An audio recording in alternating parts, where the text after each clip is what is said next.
Tenía apenas 16 años cuando mi propia madre me encerró en un convento porque me había enamorado de un muchacho pobre. En ese momento pensé que mi vida había terminado, que nunca más volvería a ver el sol de otra manera, que moriría ahí adentro rezando por un pecado que no había cometido. Pero lo que no sabía, lo que nadie sabía, es que las monjas de ese lugar cargaban una H enorme, una H que cambiaría todo lo que yo pensaba sobre Dios, sobre la religión y sobre la vida misma. Todavía no entiendes qué significa esa H enorme, pero cuando lo descubrí, mi mundo se dio vuelta por completo.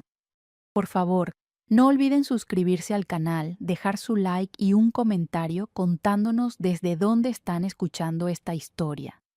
Tu apoyo significa mucho para nosotros. Mi nombre es Rosa Elena Mendoza Flores. Hoy tengo 73 años, pero esta historia comenzó cuando era solo una muchacha de 16 años allá en Tehuacán, Puebla, en el año de 1968. Era una época donde las mujeres todavía no podíamos elegir nuestro propio destino, donde los padres decidían todo por nosotros y donde enamorarse de la persona equivocada podía costarte la vida entera. Para que entiendas bien lo que me pasó, necesito contarte cómo era nuestra vida en Tehuacán. Mi familia no era pobre, no. Mi padre, don Rodolfo Mendoza, era dueño de una fábrica de textiles pequeñita. No éramos ricos tampoco, pero teníamos casa propia de 2 pisos en el centro del pueblo. Teníamos sirvienta que nos ayudaba con la limpieza y mi madre nunca tuvo que trabajar fuera de casa. Vivíamos en una casa pintada de azul cielo con un portón grande de madera que crujía cuando lo abrías. El piso de la sala era de mosaico con dibujitos de flores rojas y amarillas. Había un patio interior con un naranjo que daba las naranjas más dulces que he probado en mi vida. El comedor tenía una mesa larga de caoba donde cabíamos todos, yo, mis 3 hermanos menores, mi padre y mi madre. Mi padre era un hombre serio, muy serio. Usaba siempre traje oscuro y corbata, aun los domingos. Tenía el bigote bien recortado y el cabello peinado con brillantina que olía a lavanda. Cuando llegaba del trabajo, colgaba su saco en el perchero de la entrada y se sentaba en su sillón favorito a leer el periódico. Nadie podía hacer ruido cuando él leía el periódico. Nadie.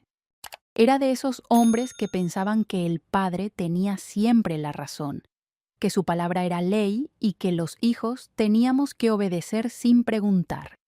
Mi madre, doña Carmen Flores de Mendoza, era una mujer hermosa pero callada. Usaba vestidos hasta la rodilla, siempre con medias y zapatos cerrados. Nunca la vi en pantalones, nunca. Su cabello negro lo llevaba recogido en un chongo perfecto y usaba solo un poquito de labial rosa pálido los domingos para ir a misa. Ella había estudiado hasta la secundaria en una escuela de monjas y siempre decía que las monjas le habían enseñado a ser mujer decente, a comportarse como señorita de buena familia. Nuestra rutina era estricta, muy estricta. Despertábamos a las 6 de la mañana cuando mi madre tocaba la puerta de mi cuarto. Levántate, Rosa Elena, que el día no espera. Me vestía con el uniforme de la escuela, una falda azul marino hasta debajo de las rodillas, blusa blanca con cuello y un suéter azul. Desayunábamos en familia a las 7 en punto. Frijoles refritos, huevos al gusto, tortillas recién hechas por Jesusa, nuestra sirvienta, y café con leche bien caliente. Mi padre leía el periódico mientras comía. Mi madre nos vigilaba para que no hiciéramos ruido masticando. Mis hermanos siempre trataban de patearse debajo de la mesa sin que nadie se diera cuenta. A las 7:30 salía a la escuela. El Colegio de Señoritas Guadalupe Victoria, una escuela de monjas donde nos enseñaban a ser señoritas decentes, costura, cocina, un poquito de matemáticas básicas, historia de México, religión y buenos modales. Las monjas siempre estaban vigilando que no nos riéramos muy fuerte, que no cruzáramos las piernas cuando nos sentábamos, que no habláramos con muchachos en la calle. Una señorita decente no voltea a ver a los hombres, decía la madre superiora. Una señorita decente baja la mirada cuando pasa un hombre al lado. Yo era buena estudiante, me gustaba aprender, sacaba puros dieces en todo, menos en costura porque siempre me picaba el dedo con la aguja. Me gustaban mucho las clases de literatura. La maestra nos leía poemas de Sor Juana Inés de la Cruz y de Amado Nervo. Yo me aprendía los poemas de memoria y los recitaba sola en mi cuarto, mirándome al espejo, imaginando que era una gran poeta que escribía versos hermosos. Mi vida era tranquila, ordenada, predecible. Los días pasaban iguales unos a otros. Lunes a viernes en la escuela, sábados ayudando a mi madre en la casa, domingos en misa de 12 y después paseo en la plaza con la familia. Mi padre nos compraba un helado a cada uno y nos sentábamos en una banca a ver pasar a la gente. Yo soñaba con cosas simples.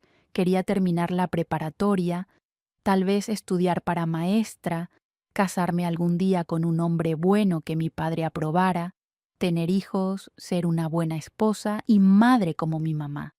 Pensaba que eso era lo que la vida tenía preparado para mí. Los domingos después de misa, nos quedábamos un ratito en el atrio de la iglesia conversando con otras familias conocidas. Mi padre platicaba de negocios con otros señores. Mi madre comentaba recetas de cocina con las señoras. Nosotros los jóvenes nos quedábamos parados ahí sin hacer nada, esperando a que los adultos terminaran de platicar. Las muchachas platicábamos bajito entre nosotras, siempre vigiladas por las miradas de nuestras madres. Los muchachos se quedaban en grupito aparte, riéndose de quién sabe qué. Pero todo cambió el domingo que conocí a Roberto.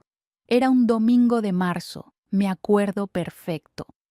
El sol estaba fuerte y yo traía un vestido nuevo que mi madre me había hecho, un vestido amarillo claro con florecitas blancas y un cinturón delgadito en la cintura. Después de misa, estábamos en el atrio como siempre cuando una pelota rodó hasta mis pies. Una pelota de cuero vieja que algún niño había estado jugando en la plaza.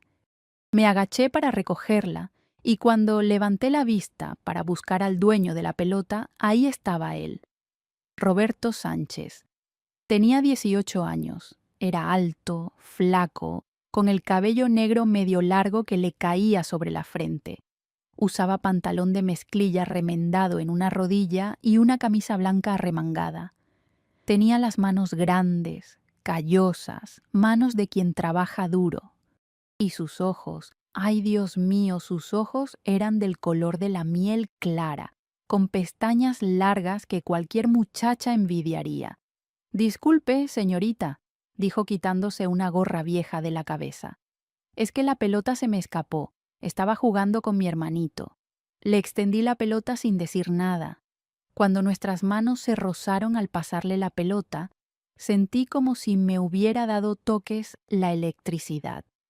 Fue un segundo, nada más un segundo, pero fue suficiente para que mi corazón empezara a latir como loco. Gracias, dijo sonriendo. Una sonrisa hermosa, con dientes blancos y un hoyuelo en la mejilla izquierda. ¿Cómo se llama usted? Rosa Elena, respondí bajito, sintiendo que me ponía roja como jitomate. Yo soy Roberto. Mucho gusto, Rosa Elena. Rosa Elena, escuché la voz de mi madre llamándome. Nos vamos ya. Tengo que irme, le dije a Roberto. Espero volver a verla, dijo él. Tal vez el próximo domingo. Tal vez, respondí y corrí hacia donde estaba mi madre. Durante toda la semana no pude dejar de pensar en él. en sus ojos color miel, en su sonrisa, en la manera como había dicho mi nombre. Rosa Elena. Nadie nunca había dicho mi nombre de esa manera tan bonita. En las noches me quedaba despierta imaginando cosas, que nos encontrábamos otra vez, que hablábamos, que él me decía cosas bonitas, que me tomaba de la mano, puras fantasías de muchacha enamorada, pero me hacían feliz. El domingo siguiente me arreglé con más cuidado que de costumbre. Me puse mi vestido azul favorito, el que tenía encaje blanco en el cuello. Me cepillé el cabello hasta que brillaba y le pedí a mi madre que me dejara ponerme un poquito de su labial rosa. ¿Para qué tanto arreglo?, preguntó mi madre mirándome con sospecha. Es domingo, mamá. Solo quiero verme bonita para la misa, respondí tratando de sonar casual. Después de misa, cuando estábamos en el atrio, busqué con la mirada por todos lados. Y ahí estaba, parado debajo de un árbol, esperando. Cuando nuestros ojos se encontraron, sonrió. Yo también sonreí sin poder evitarlo.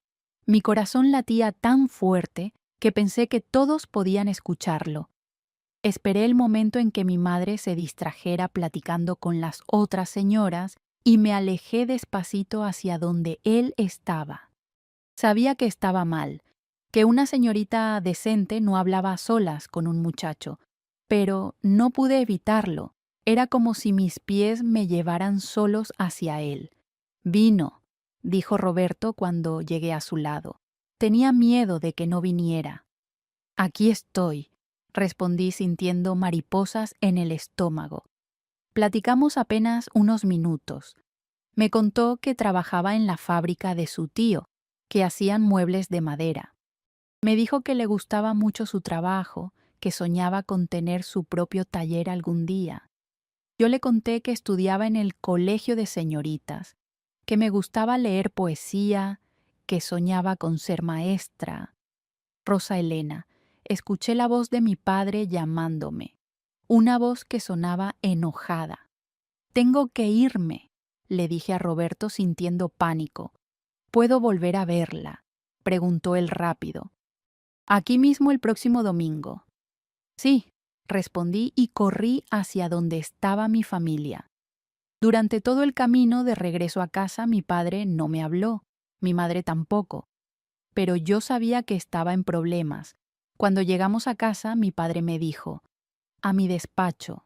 Ahora, el despacho de mi padre era un cuarto pequeño donde él guardaba los libros de contabilidad de la fábrica y algunos libros viejos que nunca leía.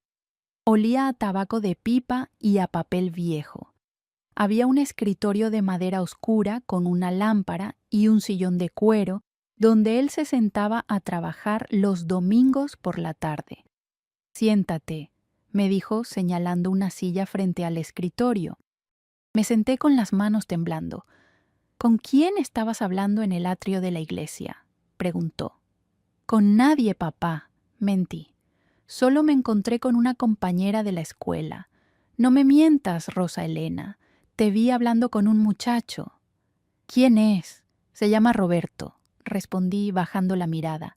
Me ayudó a recoger una pelota la semana pasada. Nada más nos estábamos saludando. Señoritas decentes no hablan con muchachos en la calle, dijo mi padre con voz dura. Te educamos mejor que eso. Tu madre estudió con monjas. Te mandamos a una escuela de monjas y vienes a avergonzar a la familia hablando con cualquier pelagatos en plena luz del día. ¿No es cualquier pelagatos, papá?, respondí sintiendo coraje. Es un muchacho trabajador, decente. ¿Cómo sabes que es decente si apenas lo conoces? Y para empezar, ¿por qué lo conoces? No hice nada malo, papá. Solo hablamos. Hablaron, repitió mi padre con sarcasmo. ¿Y qué sigue después de hablar? Que te vayas con él, que quedes embarazada, que arruines tu vida y el nombre de esta familia. Papá, por favor, estás exagerando. Estoy exagerando. Tu madre me contó que te arreglaste mucho hoy, que le pediste prestado su labial. Te estás arreglando para un muchacho. Eso es exactamente cómo empiezan las desgracias. Solo me gusta, papá, dije, y me arrepentí inmediatamente de haber dicho eso. «Te gusta», repitió mi padre levantándose de la silla. Su cara se puso roja de coraje. «¿Te gusta un muchacho que hace muebles, un obrero, un nadie? Y te atreves a decírmelo en mi cara». «Él no es un nadie», respondí también levantándome. «Es trabajador, es bueno». «No vas a volver a verlo», dijo mi padre con voz que no admitía discusión. «Se acabó. Ni en la iglesia, ni en la calle, ni en ningún lado. Y si te veo siquiera volteando a verlo, te va a ir muy mal». «Pero papá», se acabó la conversación. «Vete a tu cuarto». Subí a mi cuarto con el corazón destrozado. Me tiré en la cama y lloré en la almohada para que nadie me oyera. No era justo. Yo solo quería conocer a Roberto. Yo solo quería hablar con él. ¿Por qué eso estaba tan mal? Pero yo era joven, era terca y estaba enamorada. Y cuando eres joven, terca y enamorada, no obedeces fácilmente. El domingo siguiente, a pesar de la amenaza de mi padre, volví a buscar a Roberto con la mirada en el atrio de la iglesia. Y ahí estaba, esperándome. Esta vez fui más lista. Le dije a mi madre que iba al baño y me escapé unos minutos. Roberto me esperaba detrás de la iglesia. «Tenemos que tener cuidado», le dije. «Mi padre me prohibió verte». «¿Por qué?», preguntó Roberto con tristeza. «¿Qué hice mal?» «Nada. Es que él quiere que me case con alguien de familia bien, con alguien con dinero. Tú eres carpintero, para él eso no es suficiente». «Voy a tener mi propio negocio algún día», dijo Roberto. «Voy a ser alguien. Te lo prometo, Rosa Elena». «Yo te creo, Roberto. Pero mi padre no. Entonces, ¿qué vamos a hacer? ¿Dejar de vernos?» «No», respondí agarrándole la mano. «No quiero dejar de verte». Y así empezó nuestro romance secreto. Durante 3 meses nos vimos a escondidas. Él me esperaba en la esquina cuando yo salía de la escuela. Caminábamos juntos 2 cuadras, platicando, riéndonos, agarrados de la mano. Después yo tenía que soltarlo y seguir sola a casa. Los domingos nos encontrábamos detrás de la iglesia por 5 minutos, apenas el tiempo suficiente para decirnos cosas bonitas, para robarnos un beso rápido, para prometernos que algún día íbamos a estar juntos de verdad. Yo estaba feliz, más feliz de lo que había estado nunca. Roberto me hacía sentir especial, importante, querida. Me decía que era la muchacha más bonita de Tehuacán. Me recitaba versos que él mismo escribía para mí, versos sencillos pero hermosos. «Tus ojos son como el cielo de la mañana, Rosa Elena. Tu risa es la canción más bonita que he escuchado». Planeábamos nuestro futuro juntos. Él iba a ahorrar dinero para poner su taller. Yo iba a terminar la preparatoria. Después nos íbamos a casar, con el permiso de mi padre o sin él. Íbamos a tener 3 hijos, una casa pequeñita pero bonita, un árbol de naranjas en el patio. Íbamos a ser felices para siempre. Pero yo era ingenua, muy ingenua. Pensaba que podíamos mantener nuestro secreto para siempre. No sabía que alguien nos estaba vigilando. No sabía que el mundo que conocía estaba a punto de derrumbarse. Fue un martes por la tarde cuando todo se vino abajo. Estaba caminando de regreso a casa después de la escuela cuando vi el carro de mi padre estacionado frente a la casa. Eso era raro. Mi padre nunca llegaba tan temprano del trabajo. Mi corazón empezó a latir fuerte. Sabía que algo malo estaba pasando. Entré a la casa despacio. Mi madre estaba en la sala llorando. Mi padre estaba parado junto a la ventana con las manos detrás de la espalda. Y sentada en el sillón estaba la madre superiora de mi escuela, con su hábito negro y su cara seria. «Siéntate, Rosa Elena», dijo mi padre sin voltear a verme. Me senté en el sillón más alejado sintiendo que me iba a desmayar. «La madre superiora nos informó algo muy grave», comenzó mi padre. Dice que te vieron varias veces hablando con un muchacho en la calle. Dice que una de las maestras te vio besándote con él detrás de la iglesia el domingo pasado. El mundo se detuvo. Me habían descubierto. Sentí que el piso se abría debajo de mí. ¿Es cierto?, preguntó mi padre, volteando a verme. Su cara estaba roja de coraje. Las venas del cuello se le marcaban. Papá, yo... responde. ¿Es cierto o no? Sí, respondí con voz chiquita. Es cierto. Mi madre sollozó más fuerte. La madre superiora movió la cabeza con desaprobación. Dios mío, dijo mi padre llevándose las manos a la cabeza. Mi propia hija comportándose como una cualquiera, besándose con un muchacho en la calle como si fuera una mujer sin vergüenza. No soy una cualquiera, papá, dije sintiendo coraje. Roberto y yo nos queremos. Queremos casarnos. Casarse, gritó mi padre. Tú no te vas a casar con ese muerto de hambre. Preferir que te murieras antes de permitir eso. Entonces, ¿qué quieres que haga? Grité yo también. Que me case con quien tú digas. Que viva una vida sin amor como... ¿Como qué? Interrumpió mi padre. Como tu madre. Mi madre se levantó del sillón y se fue llorando a su cuarto. ¿Ves lo que hiciste?, dijo mi padre. Ofendiste a tu madre. Avergonzaste a esta familia, desobedeciste mis órdenes, perdiste tu decencia en la calle como una cualquiera. Papá, por favor. Ya tomé una decisión, interrumpió mi padre. La madre superiora y yo hablamos largo. Ella me recomendó un lugar donde puedes reflexionar sobre tus pecados, un lugar donde te van a enseñar a ser una mujer decente otra vez. ¿Qué lugar?, pregunté sintiendo miedo. El convento de las Hermanas de la Caridad, en Cholula, respondió la madre superiora. Es un lugar donde muchachas como tú pueden redimirse, donde pueden aprender a controlar sus pasiones carnales y volver al camino de Dios. Un convento, repetí sin poder creerlo. Me van a meter a un convento. Vas a pasar ahí una temporada, dijo mi padre, hasta que aprendas a comportarte como la señorita que debiste ser siempre. ¿Cuánto tiempo?, pregunté con la voz quebrándose. El tiempo que sea necesario, respondió mi padre. Puede ser 1 año, pueden ser 2, depende de ti. Depende de que demuestres que ya cambiaste, que ya dejaste esas tonterías de amor y esas ideas locas. No pueden hacerme esto, dije levantándome. No hice nada malo, solo me enamoré. El amor viene después del matrimonio, dijo la madre superiora, no antes. Una señorita decente no se enamora de un muchacho que apenas conoce. Eso es pasión carnal. Eso es pecado. No es pecado, respondí con lágrimas bajándome por la cara. Es amor de verdad. El viernes sales para Cholula, dijo mi padre dándome la espalda. Ya está todo arreglado. Las monjas te están esperando. No, grité, no voy a ir.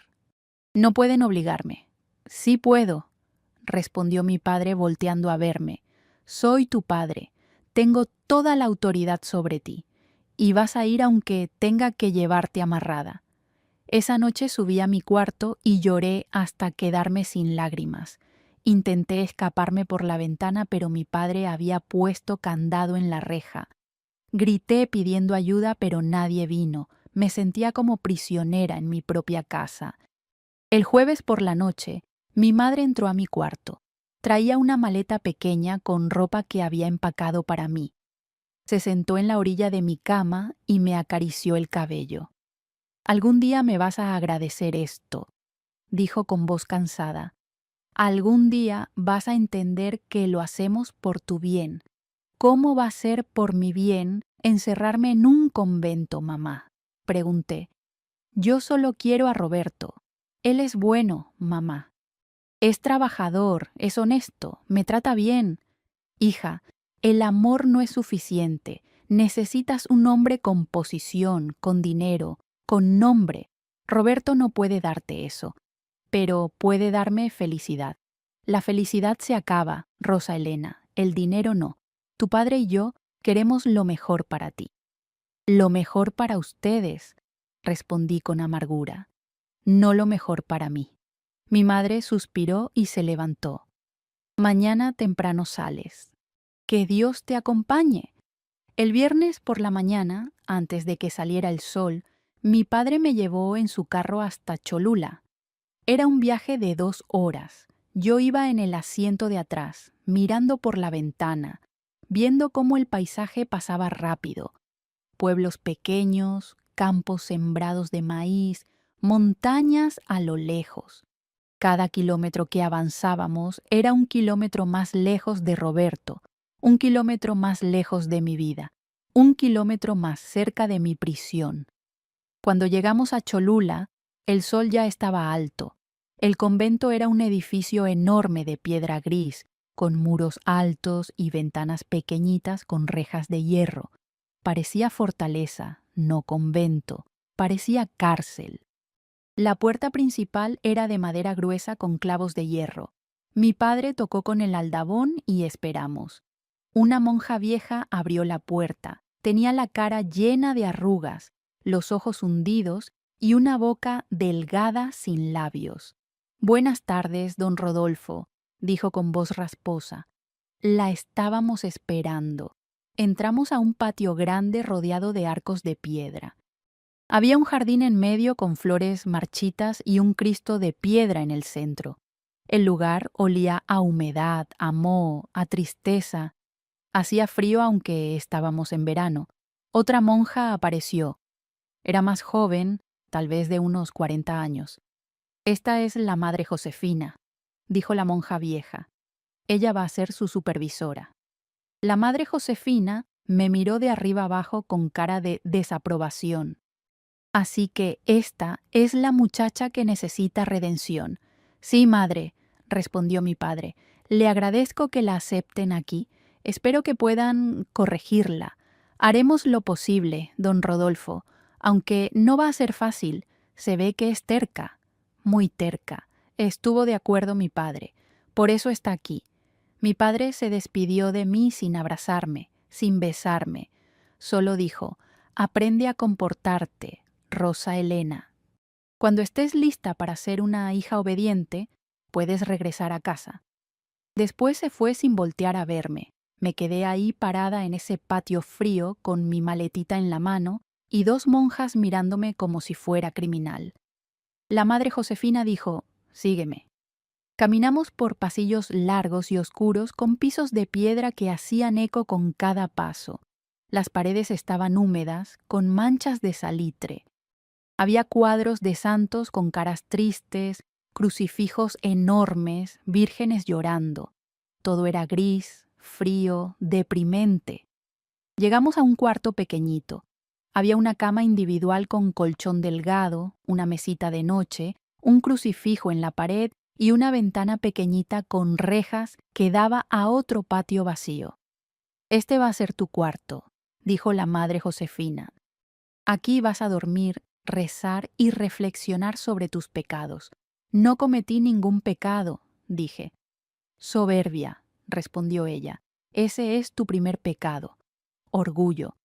Pensar que sabes más que tus padres, más que la iglesia, más que Dios. Solo me enamoré». El amor carnal es pecado cuando no está bendecido por el sacramento del matrimonio. Y tú no solo te enamoraste. Te besaste con un hombre en la calle como una mujer de la vida galante. Me senté en la cama sintiendo que me iba a desmayar. No podía creer que esto estuviera pasando. No podía creer que mi propia familia me había encerrado ahí. «Las reglas son simples», continuó la madre Josefina. «Despiertas a las 5 de la mañana con las campanas, media hora para arreglarte y llegar a la capilla. Misa de 6 a 7, desayuno de 7 a 7:30, trabajos manuales de 8 a 12.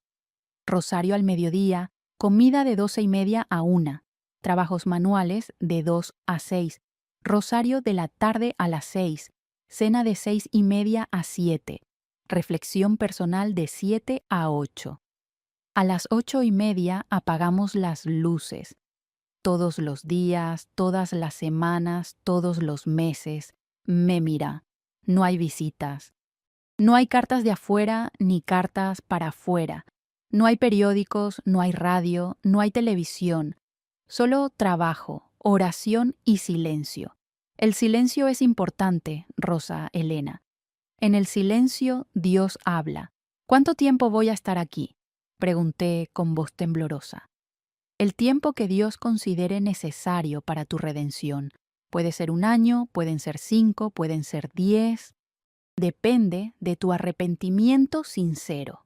10 años, repetí sintiendo pánico. 10 años encerrada aquí. O puedes quedarte para siempre. Puedes tomar los votos y convertirte en esposa de Cristo. Muchas muchachas encuentran aquí su verdadera vocación. Yo no tengo vocación religiosa, dije. Todavía no, respondió la madre Josefina. Pero Dios trabaja de maneras misteriosas. Salió del cuarto y cerró la puerta con llave. Escuché sus pasos alejándose por el pasillo. Me quedé ahí sentada en esa cama dura mirando las paredes grises y entendí algo terrible. No iba a salir de ahí pronto. Mi padre me había encerrado ahí para castigarme, para romperme, para hacerme olvidar a Roberto. Me tiré en la cama y lloré hasta que oscureció. Lloré por Roberto, por mi libertad perdida, por mi vida arruinada. Lloré hasta quedarme dormida con la ropa puesta, sin cenar, sin rezar, sin hacer nada más que llorar. Y esa fue mi primera noche en el convento, la primera de miles de noches que pasaría encerrada en ese lugar frío, triste y silencioso. Pero todavía no sabía que ese convento guardaba una H enorme, un secreto terrible que cambiaría todo lo que yo pensaba sobre la religión, sobre las monjas y sobre el lugar donde mi padre me había dejado para que me redimiera. Los primeros meses en el convento fueron un infierno. Despertar a las 5 de la mañana con el sonido horrible de las campanas que parecían martillos golpeando en mi cabeza. Levantarme en la oscuridad, lavarme la cara con agua helada en una palangana, vestirme con un hábito gris que me habían dado, feo, áspero, que raspaba la piel. Bajar a la capilla para la misa de las 6. La capilla era enorme, fría, con santos que me miraban desde todos lados. Nos arrodillábamos en bancas de madera dura durante 1 hora completa. El padre que venía a dar misa era un viejito que hablaba latín con voz temblorosa. Yo no entendía nada de lo que decía, pero tenía que estar ahí, arrodillada, con las manos juntas, fingiendo que rezaba. Después del desayuno empezaban los trabajos manuales. Nos ponían a lavar ropa enorme en lavaderos de piedra con agua fría y jabón que quemaba las manos. Había ropa de todas las monjas, sábanas, toallas, manteles del altar. Lavábamos y lavábamos hasta que los dedos se nos ponían arrugados y rojos. O nos ponían a coser hábitos nuevos, sentadas en una sala grande con máquinas de coser viejísimas que hacían un ruido espantoso, o a limpiar pisos de rodillas con cepillos duros y agua con vinagre. Todo el tiempo teníamos que estar en silencio. Silencio absoluto. Si alguien hablaba, la madre Josefina aparecía de la nada y nos castigaba. El castigo era arrodillarse 1 hora en el patio con los brazos extendidos cargando una Biblia en cada mano. Yo vi muchachas desmayarse de tanto aguantar con los brazos extendidos. La comida era terrible, sopa aguada con verduras medio podridas, frijoles sin sal, tortillas duras, pan viejo, agua simple. Nada de azúcar, nada de dulces, nada de sabor. Comíamos en silencio en un comedor largo con mesas de madera. Las monjas nos vigilaban todo el tiempo para que no habláramos, para que no dejáramos nada en el plato, para que no nos quejáramos. Yo perdí peso rapidísimo. En 2 meses bajé como 10 kilos. Mi ropa me quedaba suelta, mis mejillas se hundieron, Mis ojos se hicieron más grandes en mi cara flaca. Me veía en el espejo del baño y casi no me reconocía. Pero lo peor no era el hambre, ni el trabajo, ni el frío, ni el cansancio. Lo peor era el silencio, el aislamiento, la falta absoluta de amor. Nadie te hablaba con cariño. Nadie te preguntaba cómo estabas. Nadie te consolaba cuando llorabas en la noche. Éramos como prisioneras haciendo trabajos forzados, castigadas por el pecado terrible de habernos enamorado. Había otras muchachas ahí conmigo, como 20 en total, todas con historias parecidas, muchachas que se habían enamorado del muchacho equivocado, muchachas que habían desobedecido a sus padres, muchachas que necesitaban redención. Entre ellas conocí a Lupita. Tenía 17 años, era de Querétaro.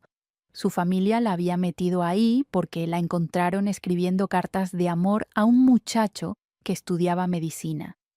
Nos hicimos amigas en secreto, hablábamos bajito cuando las monjas no nos veían, nos consolábamos una a la otra en los momentos más difíciles.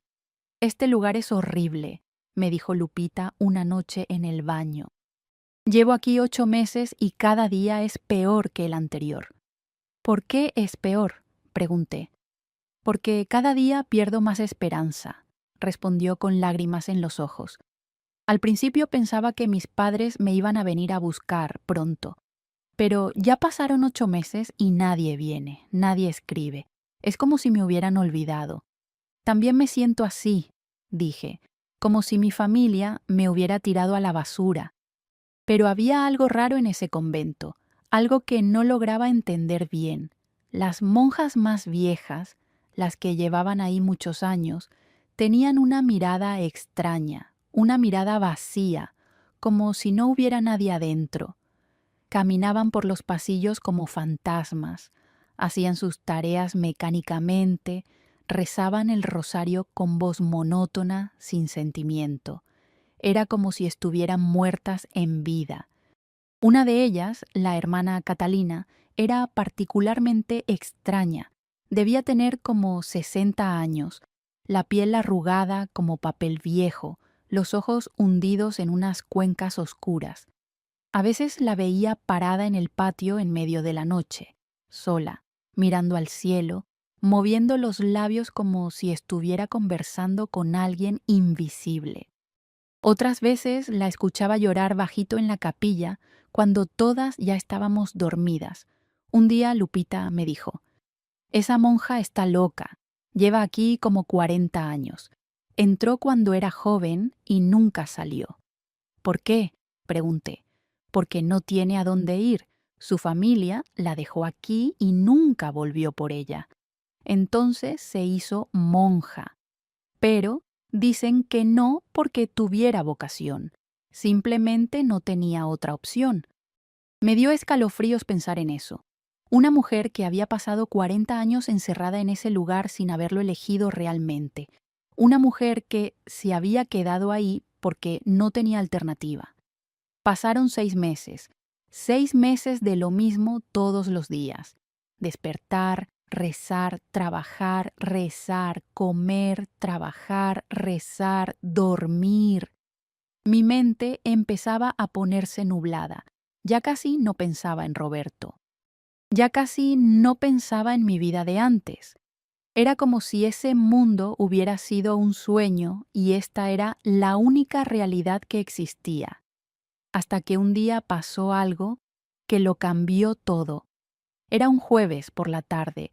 Estábamos limpiando el piso del pasillo que llevaba a los cuartos de las monjas, un área donde normalmente no nos dejaban entrar.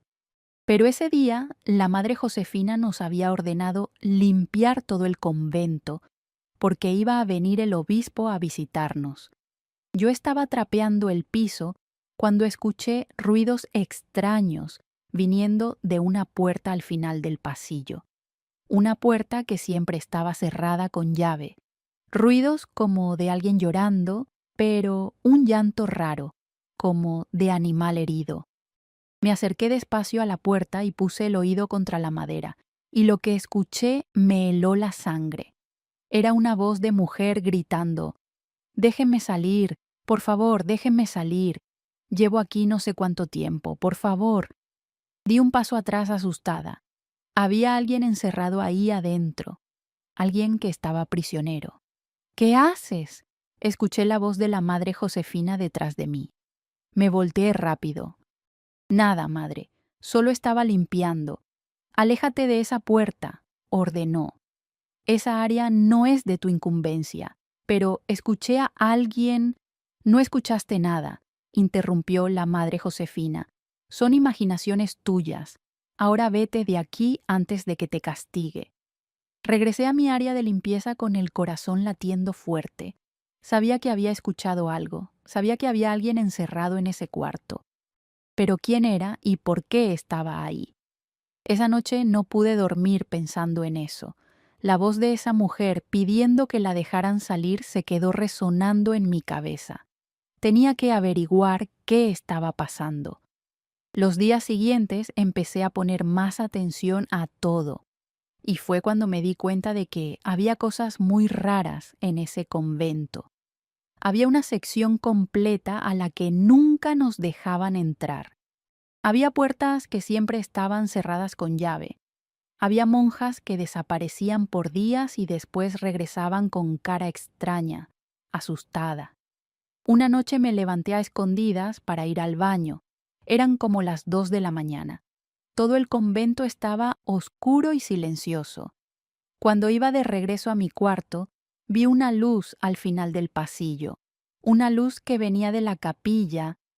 Me acerqué despacio y me asomé. Lo que vi me dejó congelada. Había como 10 monjas arrodilladas en círculo alrededor de algo. Estaban rezando, pero no el rosario normal. Era algo diferente, en un idioma que no entendía, y en medio del círculo había una muchacha. Una de las muchachas que estaban ahí para redimirse como yo. Estaba tirada en el piso, temblando, con los ojos en blanco, echando espuma por la boca. La madre Josefina estaba parada junto a ella, con un crucifijo en la mano, presionándolo contra la frente de la muchacha. «Sal de ella, demonio», gritaba. «En el nombre de Jesús, sal de este cuerpo». Exorcismo. Estaban haciendo un exorcismo. Me quedé ahí parada sin poder moverme, viendo esa escena de horror. La muchacha se retorcía en el piso, las monjas rezaban más fuerte, la madre Josefina le echaba agua bendita. Todo era tan irreal, tan espantoso. De repente la muchacha se quedó quieta. Las monjas dejaron de rezar. La madre Josefina se arrodilló y le puso la mano en el cuello para sentir el pulso. Después levantó la vista y dijo: «Se fue, el demonio la mató». Las otras monjas se levantaron y 2 de ellas cargaron el cuerpo de la muchacha muerta.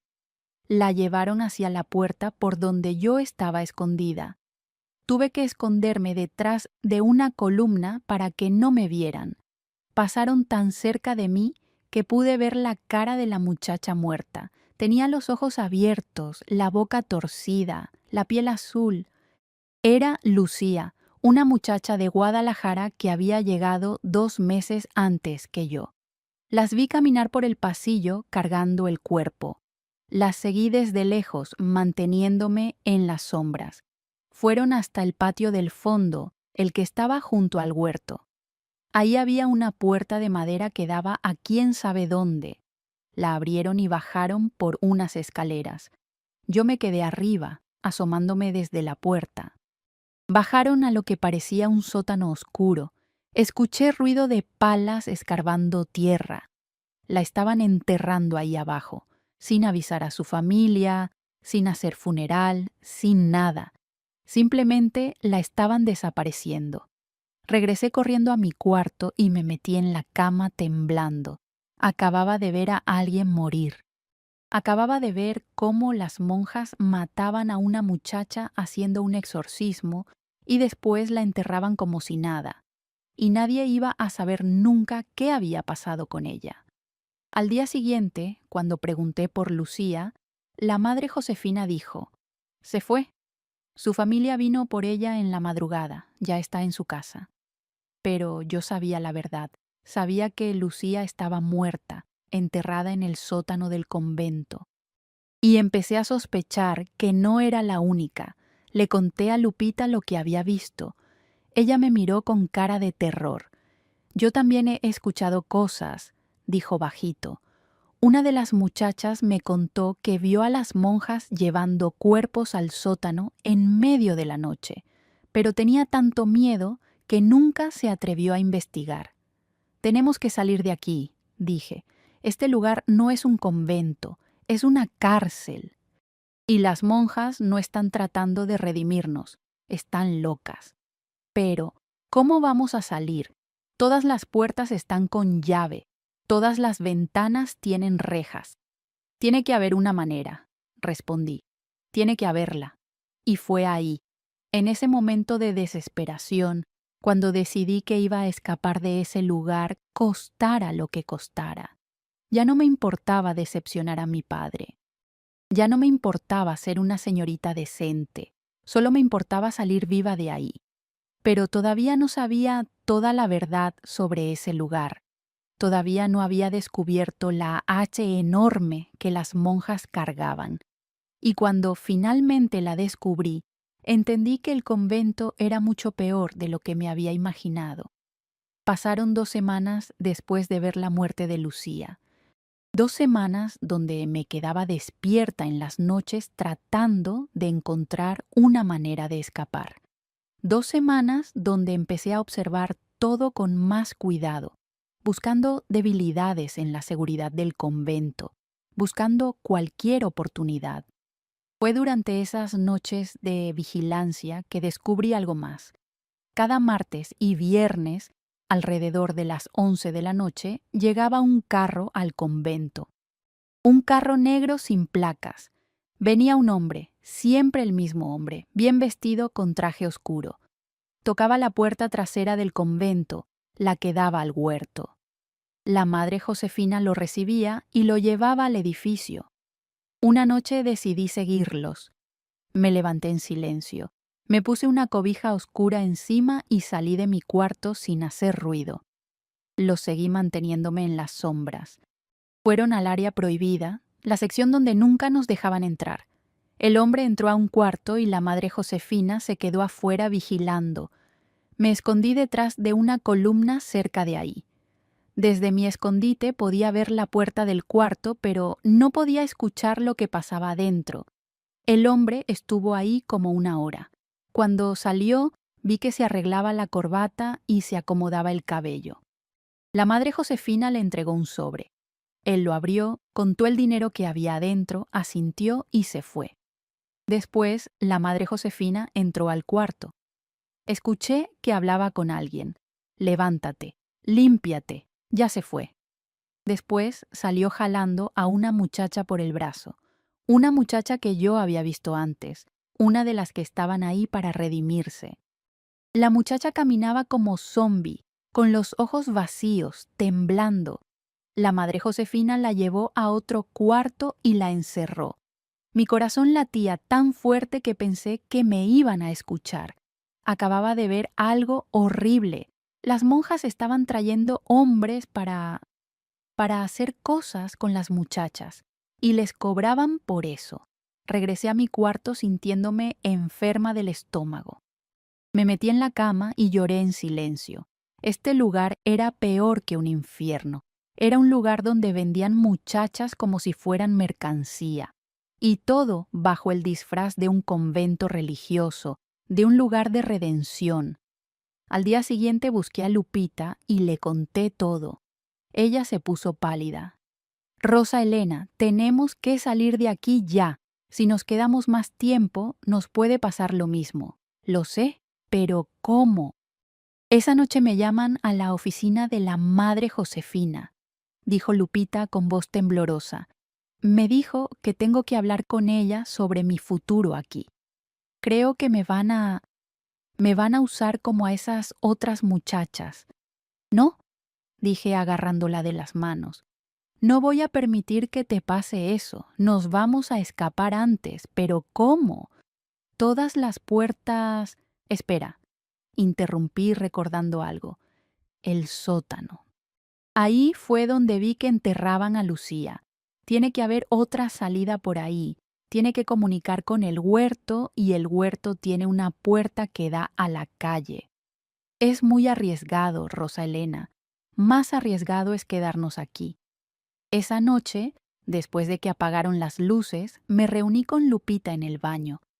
Esperamos hasta que todo el convento estuvo en silencio absoluto.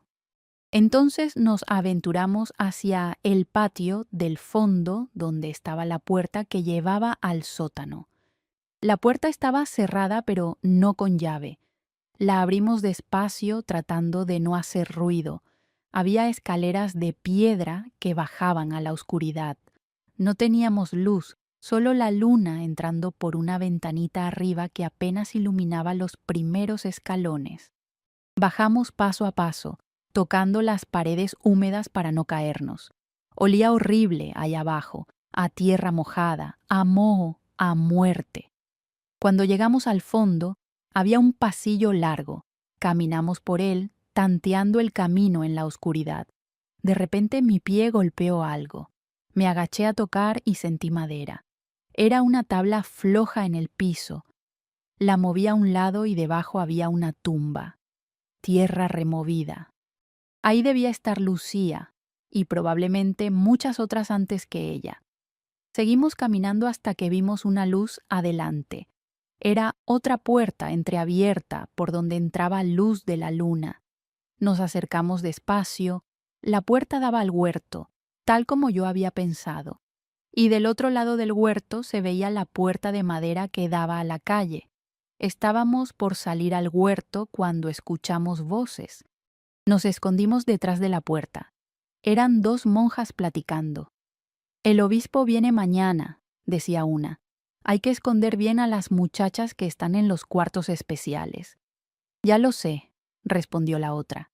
Y hay que tapar las tumbas del sótano con más tierra. La última vez casi las descubre. Después de que terminemos con la visita del obispo, hay que traer más muchachas. Los clientes se están quejando que no tenemos suficiente variedad. Las dos se rieron y se alejaron. Me quedé helada. Los clientes. Variedad. Hablaban de nosotras como si fuéramos productos. Y el obispo sabía, tenía que saber, por eso les avisaban cuando venía, para que escondieran la evidencia. Lupita me jaló del brazo.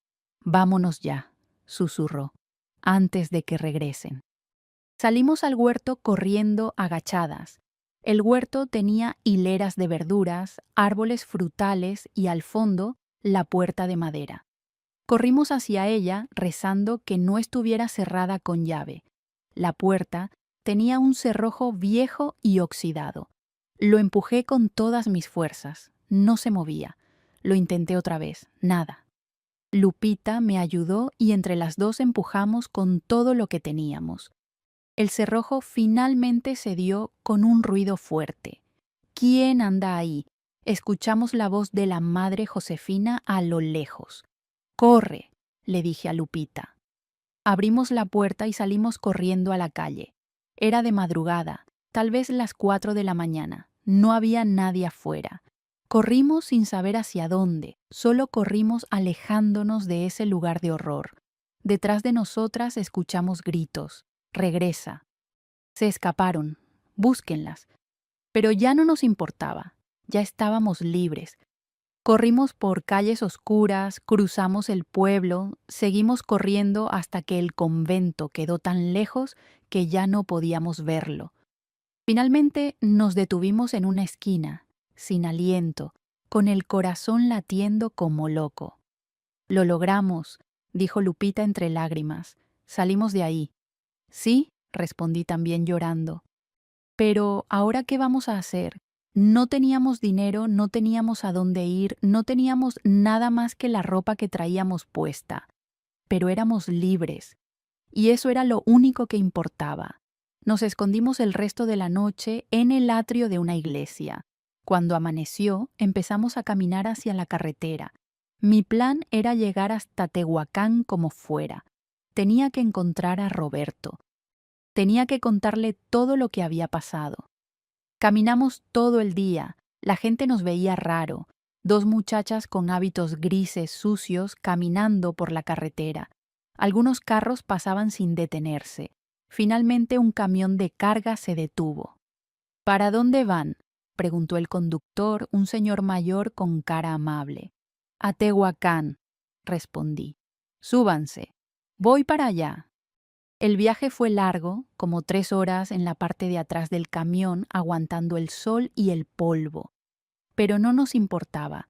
Cada kilómetro era un kilómetro más lejos de ese convento del infierno. Cuando llegamos a Tehuacán, ya era media tarde. Lupita se fue con unos parientes que tenía ahí. Yo fui directamente a buscar a Roberto. Recordaba que trabajaba en la carpintería de su tío en la calle Independencia. Cuando llegué a la carpintería, un señor estaba cerrando. Busco a Roberto Sánchez, dije. El señor me miró de arriba abajo. Roberto ya no trabaja aquí, respondió. Se fue hace como 1 año. ¿Se fue a dónde? A la capital. Consiguió trabajo en una fábrica de muebles grande. Dijo que iba a ahorrar dinero para poner su propio negocio. Mi corazón se hundió. Roberto se había ido, y yo no tenía manera de encontrarlo. No sabía a qué fábrica había ido. No tenía una dirección, nada. ¿Sabes si va a regresar?, pregunté con lágrimas en los ojos. El señor me miró con lástima. No lo sé, muchacha, pero si lo veo, quiere que le dé algún recado. Sí, dígale que Rosa Elena lo estuvo buscando.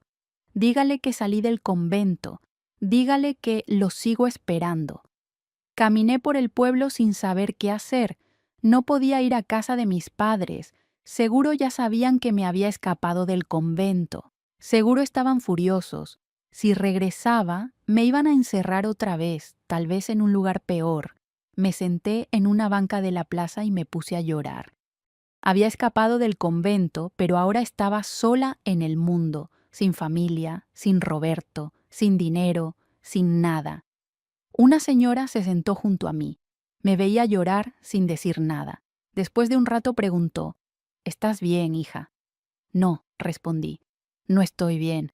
Estoy sola y no tengo a dónde ir. ¿Cómo te llamas? Rosa Elena. Yo soy doña Carmen. Vivo aquí cerca. Si necesitas un lugar donde quedarte esta noche, puedes venir a mi casa. Miré a la señora. Tenía cara bondadosa, ojos amables, manos arrugadas. No sé por qué, pero confié en ella. Gracias, doña Carmen. Se lo agradezco mucho. Esa noche, acostada en un cuarto pequeño que doña Carmen me dio, finalmente pude dormir tranquila por primera vez en casi 1 año. No estaba en el convento, no estaba encerrada, no estaba en peligro, estaba libre. Y aunque había perdido a Roberto, aunque mi familia me había dado la espalda, aunque no tenía nada, sentía algo extraño en el pecho. Era esperanza. Esperanza de que podía construir una vida nueva, esperanza de que el futuro podía ser diferente, esperanza de que lo peor ya había pasado. Pero todavía no sabía que el secreto del convento era mucho más grande de lo que había imaginado. Todavía no había entendido completamente la H enorme que las monjas cargaban. Y cuando finalmente lo entendí años después, me di cuenta de que lo que yo había vivido era solo la punta del iceberg de algo mucho más horrible. La H enorme no era solo hipocresía, aunque eso era parte. Era horror. El horror de un sistema que usaba la religión como tapadera para hacer cosas terribles. El horror de familias que entregaban a sus hijas a lugares así sin saber, o tal vez sabiendo, lo que realmente pasaba ahí adentro. El horror de una sociedad que castigaba a las muchachas por enamorarse mientras protegía a los hombres que las usaban. Pero esa parte de la historia viene después. Por ahora, solo era una muchacha de 17 años que acababa de escapar del infierno y estaba tratando de reconstruir su vida pedazo por pedazo. Doña Carmen me acogió en su casa durante las primeras semanas. Me dio comida, un cuarto, ropa limpia. A cambio, yo le ayudaba con los quehaceres de la casa. Era viuda, vivía sola y le gustaba tener compañía. Me trataba como si fuera su hija. Poco a poco le fui contando mi historia, todo lo que había pasado en el convento. Ella escuchaba moviendo la cabeza con tristeza. «Ay, hija», decía, «qué cosas tan horribles, pero ya estás a salvo, ya no pueden lastimarte más». «Pero doña Carmen», dije un día, «hay otras muchachas todavía ahí. Hay más muchachas que van a llegar. Alguien tiene que hacer algo. ¿Qué puedes hacer tú, mija? Eres solo una muchacha. Nadie te va a creer si denuncias a las monjas. Pero es verdad, yo lo vi. Vi cómo mataron a Lucía, vi cómo traían hombres, vi las tumbas en el sótano. Aunque sea verdad, nadie te va a hacer caso. Las monjas tienen poder. La iglesia las protege. Tú eres nadie. Tenía razón. Yo era nadie. Una muchacha sin familia, sin dinero, sin educación completa. ¿Quién me iba a creer? Pero no podía dejar las cosas así. Tenía que hacer algo. Entonces empecé a escribir. Doña Carmen tenía papel y pluma. Yo escribí todo lo que había visto en el convento, cada detalle, cada nombre, cada fecha que recordaba. Escribí sobre Lucía, sobre las otras muchachas, sobre los hombres que venían de noche, sobre las tumbas en el sótano, sobre la madre Josefina y su sistema de vender muchachas. Cuando terminé, tenía como 20 páginas escritas. «Doña Carmen, ¿qué hago con esto?», pregunté. «Tienes que llevarlo a alguien que pueda investigar, a un periodista tal vez, o a la policía. La policía no va a hacer nada. Seguro están comprados. Pero un periodista...». Doña Carmen conocía a alguien. Su sobrino trabajaba en un periódico pequeño de Puebla. Ella le escribió una carta contándole de mí y pidiéndole que me escuchara. 2 semanas después fui a Puebla en camión a reunirme con el sobrino de doña Carmen. Se llamaba Alfredo, tenía como 30 años, usaba lentes gruesos y siempre traía una libreta en la mano. Nos reunimos en una cafetería. Yo le conté toda mi historia. Él tomaba notas sin parar. Cuando terminé, dijo: «Esto es grave, Rosa Elena, muy grave. Pero necesito pruebas. Necesito que alguien más confirme tu historia. Lupita puede confirmarla. Ella escapó conmigo. Está bien, tráemela. También necesito entrar al convento. Necesito ver esas tumbas, fotografiarlas. Pero no puedo entrar así como así. Están muy vigiladas. Yo puedo ayudar», dije. «Conozco el convento por dentro.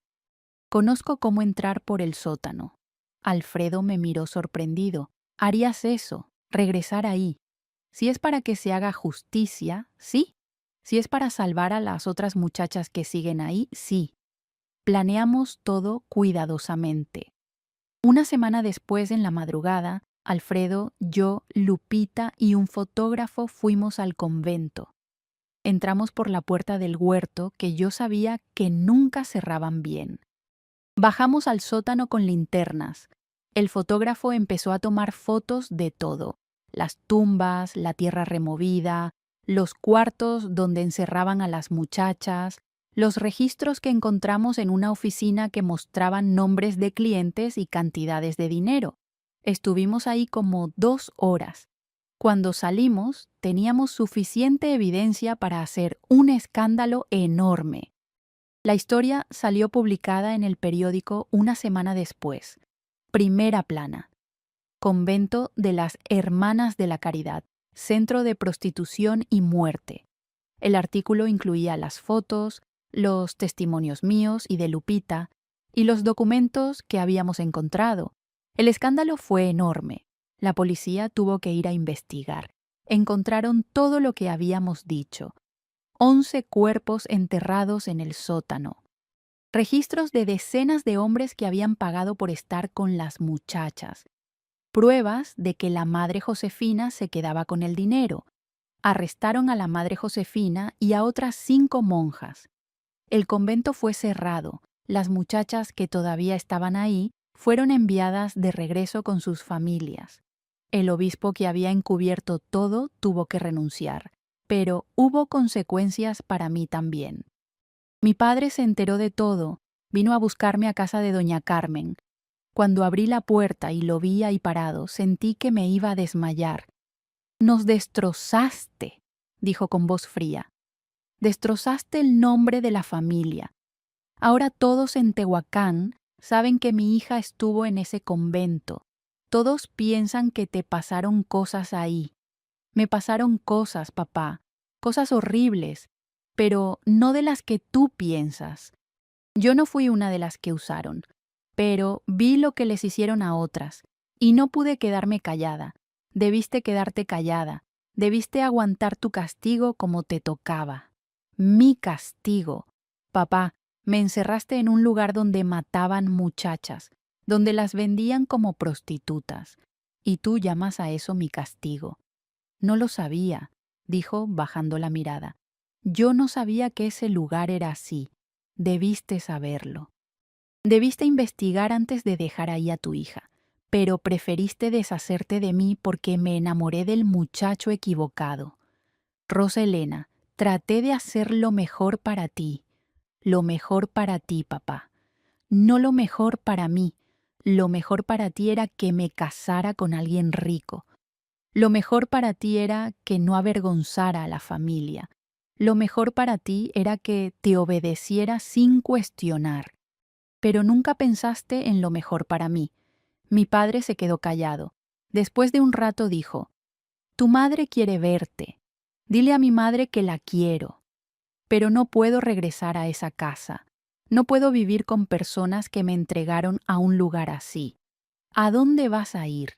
¿Qué vas a hacer? Voy a seguir adelante, voy a estudiar, voy a trabajar, voy a construir mi propia vida, sin ustedes». Mi padre se fue sin decir más. Esa fue la última vez que lo vi en muchos años. Los meses siguientes fueron difíciles, pero también liberadores.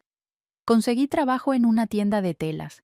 Seguí viviendo con doña Carmen pagándole una renta pequeña. Terminé la preparatoria en la escuela nocturna. Empecé a sentirme como persona completa otra vez, no como propiedad de mi familia, no como prisionera de un convento, sino como yo misma. Y 3 años después, cuando menos lo esperaba, Roberto apareció. Fue un domingo en la plaza. Yo estaba sentada en una banca leyendo un libro cuando escuché una voz que me heló la sangre. Rosa Elena. Levanté la vista y ahí estaba.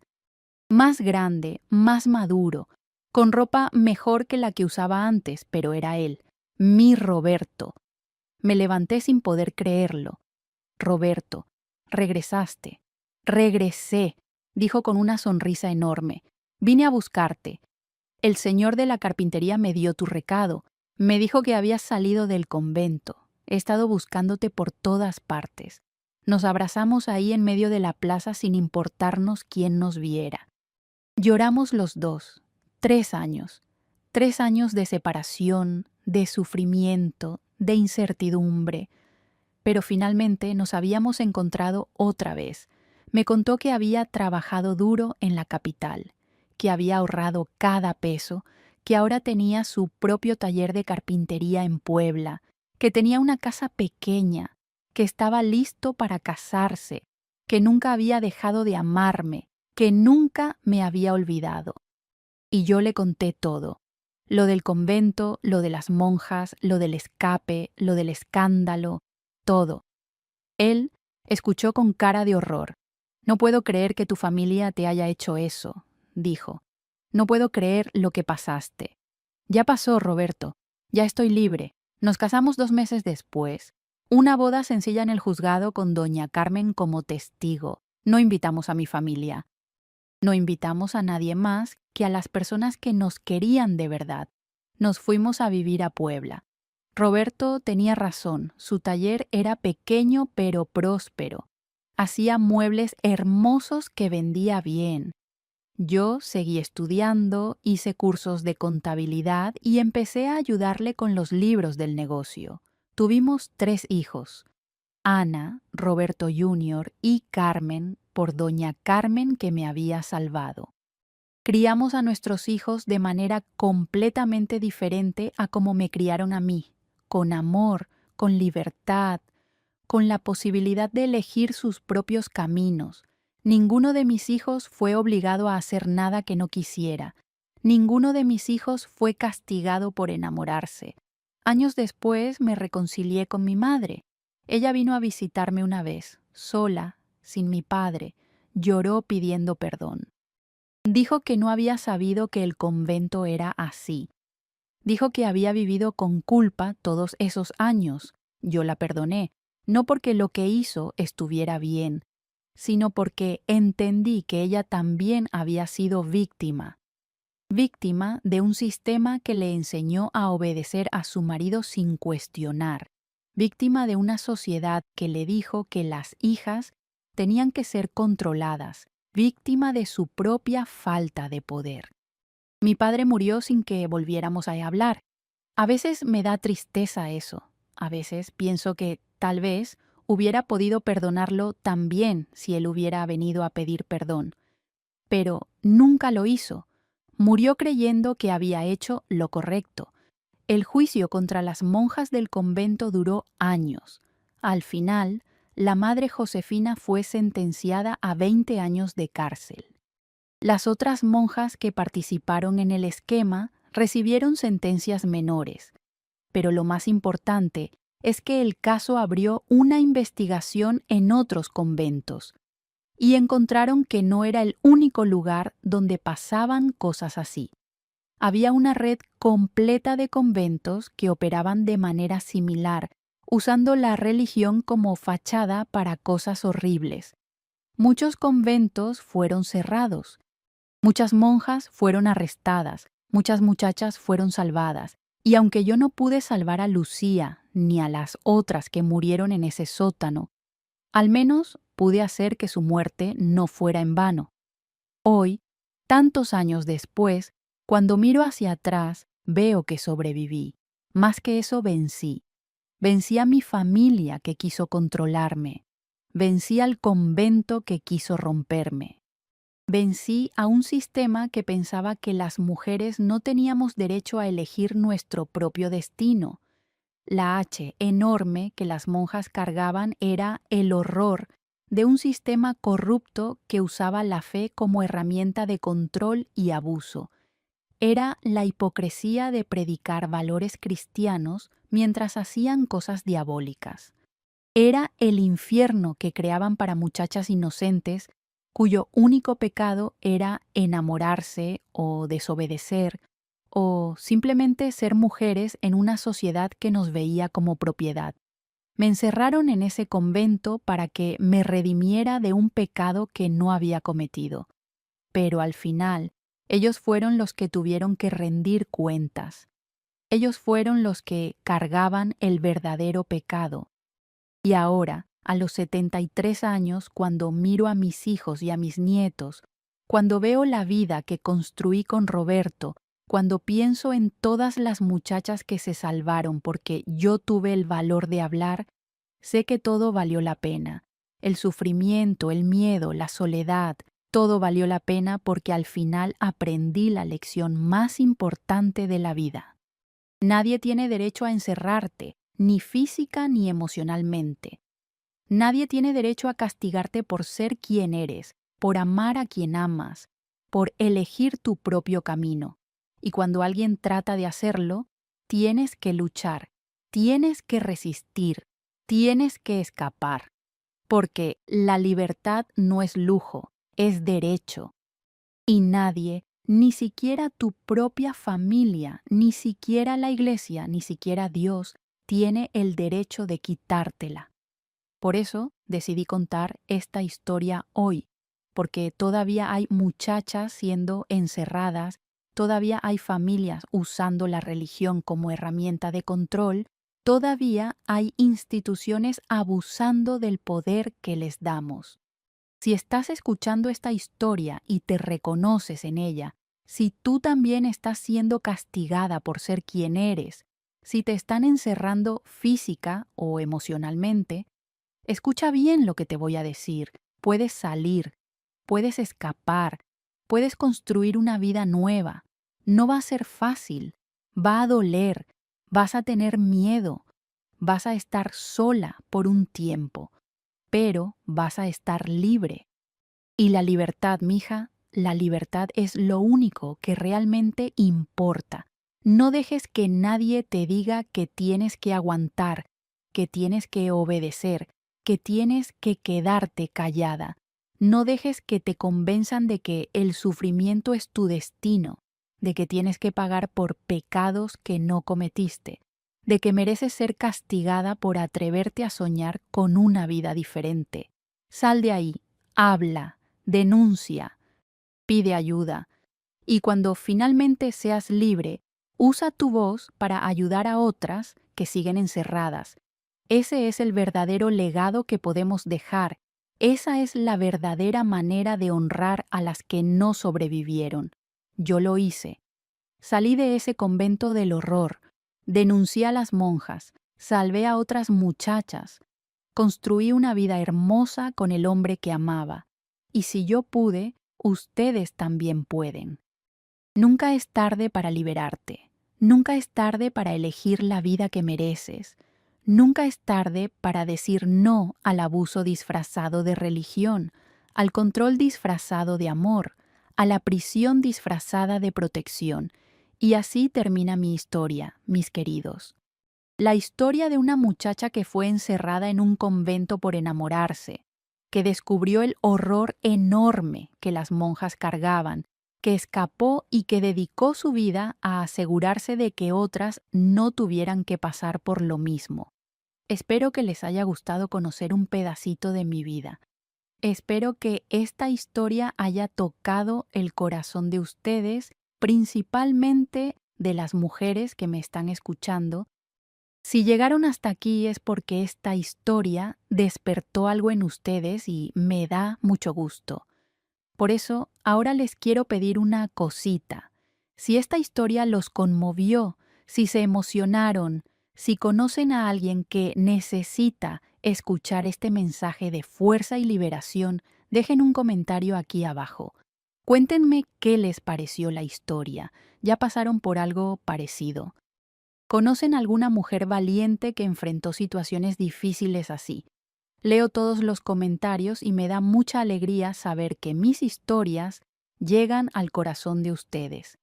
Y si todavía no se han suscrito a nuestro canal Historias de Abuelitas, hagan clic en la campanita ahí abajo para suscribirse y no perderse ninguna de nuestras historias. El equipo del canal siempre tiene una historia diferente, siempre historias reales de superación, de vida, de gente como nosotros. Hasta la próxima historia, mis queridos. Y recuerden, la libertad siempre vale la pena luchar por ella. Claude é uma IA e pode cometer erros. Por favor, verifique as respostas.